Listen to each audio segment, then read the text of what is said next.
Mississippi State is looking for a new head football coach after firing Zach Arnett short of one full season. But the way they worked out that arrangement with Arnett, it was basically an extended interim, and he had a chance to get the job full-time and didn't quite do it.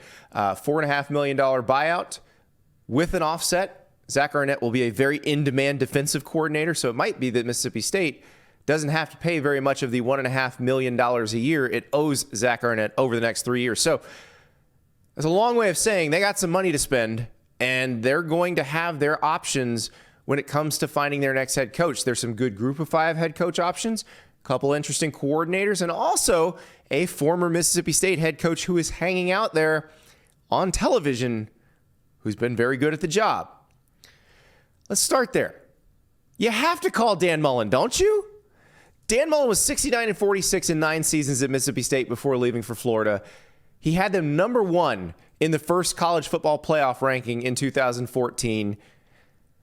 The guy knows how to win in Starkville. The reasons he was fired at Florida are not really applicable at Mississippi State. You are not expected as Mississippi State's head coach to beat out Alabama and Georgia for recruits like you are as Florida's head coach. So this is a question you ask. Now, does he want to come back to coaching? That's a completely different question.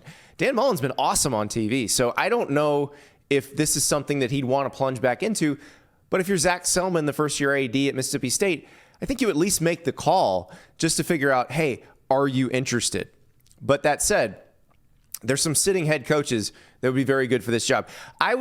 Let's get Lance Lippold out of the way right now, because we're going to have Lance Lippold from Kansas on almost all of these lists because everybody in college football is captivated by the turnaround job he did at Kansas. It is one of the best turnarounds in college football history.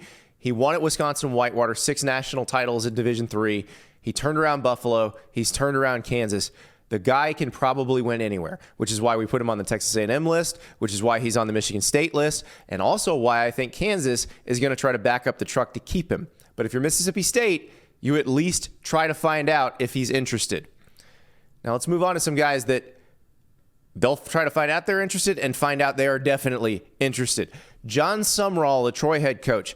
He was Kentucky's co-defensive coordinator before he came to Troy. He's been fantastic since getting to Troy, 20-4 with a Sun Belt title, and they play great defense. Right now, they are ranked number 12 in the country in yards per play allowed on defense. Sumrall is a young, energetic coach who has spent most of his career in the region. He's coached at Troy. He's coached at Tulane. He's coached at Ole Miss. He's coached at Kentucky. So he would know who to hire from an assistant standpoint. He would know where to recruit. Speaking of good head coaches in the region, Willie Fritz at Tulane. I think he'd be interested in this job. Now, if Lippold leaves Kansas, Willie Fritz is going to be trying very hard to get back home to Kansas. But if Lippold stays at Kansas, Willie Fritz could be a name for a couple different things. In this case, he's 63 years old. So you've got to decide, are you okay with that? Are you all right with a coach who... he's not going to be there 10 or 15 years probably. But the thing is, most of these guys won't either if they're good. You know, Mullen was there for 9 seasons, but he did ultimately leave for Florida after finding success there. If you're Mississippi State, you need to understand that if a coach is successful, he might be going somewhere else. Or in the case of Willie Fritz, he might coast into retirement as a successful coach. The question is, do you want to take those 5, 6, 7 successful years, or do you want to try to find somebody who will stay forever when that person probably doesn't exist? Willie Fritz has won everywhere he's been, very similar to Lippold in this situation. He's been at Central Missouri, Sam Houston State, Georgia Southern, and Tulane, and it just keeps going up. He's 20-3 in the past 2 seasons at Tulane, so Willie Fritz probably worth a call. Rett Lashley at SMU. It's amazing to think Rett Lashley's only 40. It felt like he kind of missed his window to become a big-time head coach, because remember, he was the OC at Auburn from 2013 to 2016. Now, Gus Malzahn was calling the plays, and Rett Lashley and Gus Malzahn go way back. Rett Lashley played high school football for Gus Malzahn back in Arkansas. But it seemed like after that didn't work out and Lashley went to UConn as the OC, that perhaps that window had closed. But then Lashley becomes the OC at SMU with Sonny Dykes. He goes to Miami, was a good OC there, and then he's done a great job as a head coach since becoming a head coach. He's 15-8 at SMU so far.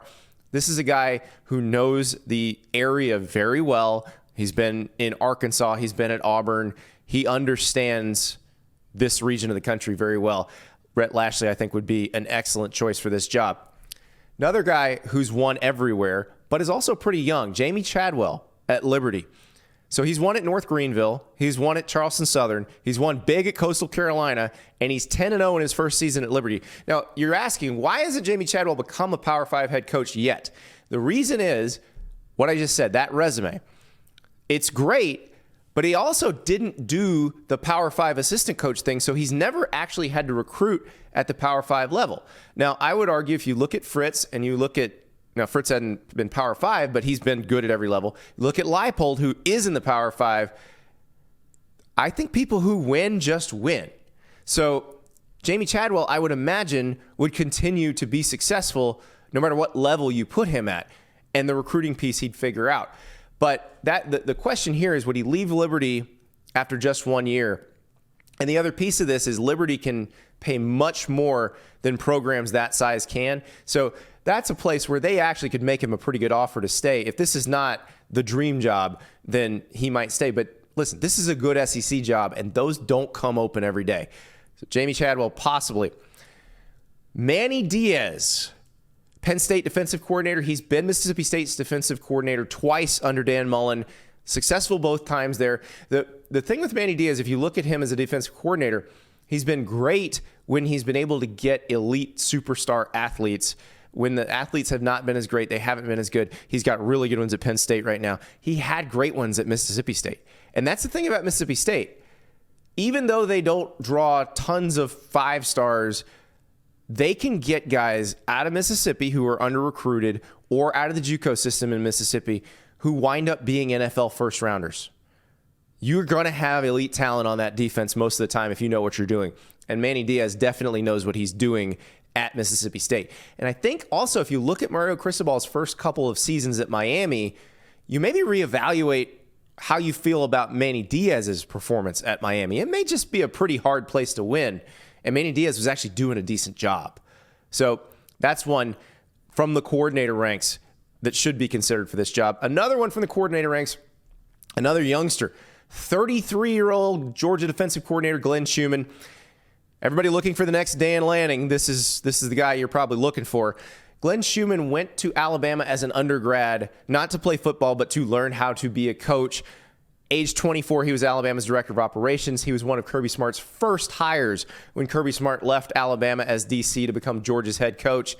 And Schumann has just been on a rocket ship ever since. Worked under Mel Tucker, worked with Lanning. He now runs the defense with Will Muschamp. This is a guy who's going to be a head coach at some point. The question is he ready for an SEC job right now? We will find out. But Zach Selman at Mississippi State has a lot of good options.